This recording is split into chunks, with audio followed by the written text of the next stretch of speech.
Cataclysme mondial. Tout le monde se transforme en le dernier animal qu'il a mangé. Il y en a un qui a mangé un bol de nouilles au bœuf. Et il s'est transformé en un dragon noir antique d'une puissance phénoménale. Un autre a croqué une cuisse de poulet frit pour renaître en phénix immortel. Moi, dans ma vie d'avant, j'ai mangé un plat de poulet au gingembre. Et je me suis retrouvé avec des compétences de chant, danse et rap complètement inutiles au combat. Dans ce monde post-apo où les monstres règnent et où la loi du plus fort s'applique, j'ai pas tenu longtemps. Je suis mort une mort atroce. Aujourd'hui, je renais juste avant le cataclysme.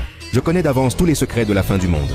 Je planifie chaque étape avec minutie, jurant de conquérir le trône suprême de ce monde en pleine mutation. Ma première cible est le hibou. Il a une vision nocturne absolue. Son ouïe dépasse de loin celle de la plupart des êtres vivants. Si j'obtiens son don, je pourrai ignorer totalement les dangers de la nuit, dans les ténèbres hostiles de cette fin du monde. Devenir le roi incontesté de la nuit, mon deuxième choix incontournable, c'est l'anguille électrique. Son corps libère un courant à haute tension de plus de 800 volts. Lors de ma vie d'avant des mutants, on sillonnait le monde avec ce don sans que personne ose les défier. Personne n'osait les chercher. Une fois ma décision prise, je cherche sur internet toutes sortes de créatures aux capacités surpuissantes. Une fourmi insignifiante capture mon attention. Une fourmi normale peut porter 400 fois son propre poids. Et la fourmi balle est le cran au-dessus dans le monde des fourmis.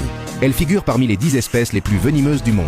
Le hibou me donnera vision nocturne et oui surdéveloppée. L'anguille électrique me permettra de maîtriser la foudre. La fourmi balle me transmettra la force herculéenne de la fourmi. Sans oublier une morsure dévastatrice et un venin mortel. Perception et venin, tout y est. Mais il me manque la défense. Dans ce monde impitoyable, une défense pourrie.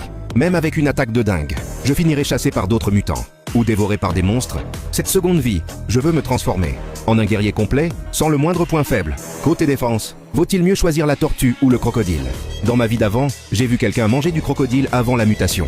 Après sa transformation, son corps s'est couvert d'écailles. Sa force, sa morsure et sa défense physique étaient absolument hors normes. Un internaute recommande aussi le poisson-caisse. Sa carapace est aussi dure qu'une armure naturelle, capable de renvoyer des balles ordinaires. Mais le poisson-caisse est une espèce protégée. Impossible à obtenir légalement. J'abandonne cette option. Alors que je réfléchis, je pense au tardigrade réputé pour sa longévité exceptionnelle. Si j'en mange assez avant le cataclysme, j'hériterai de son immortalité. Cette créature peut survivre tant que le soleil existe, dit-on. Elle résiste aux températures extrêmes hautes ou basses et aux pressions intenses, même envoyé dans l'espace exposé aux radiations. Tant qu'il n'est pas au cœur de l'explosion, il s'en sort indemne. Mieux encore, le tardigrade se trouve partout. Dans les sols humides, les mousses, c'est l'atout le plus facile à obtenir. Mais un problème se pose, cette créature que même l'espace ne tue pas, comment la préparer pour la manger? Je cherche des infos scientifiques en ligne. Je finis par trouver son point faible. Le tardigrade est transparent. Quand l'environnement devient hostile, il se déshydrate, se recroqueville en forme de tonneau. Des scientifiques l'ont exposé à 150 degrés et à moins 200 degrés. Remis à température ambiante, il a repris vie. Des radiations nucléaires. 6 fois la pression de la fosse des Mariannes ne le tua pas non plus. Mais il a un talon d'Achille. 15 minutes d'exposition à une lampe UV le tue. Il perd toute activité en 24 heures. La vapeur à haute température, les flammes peuvent aussi l'éliminer. Une fois que j'ai tout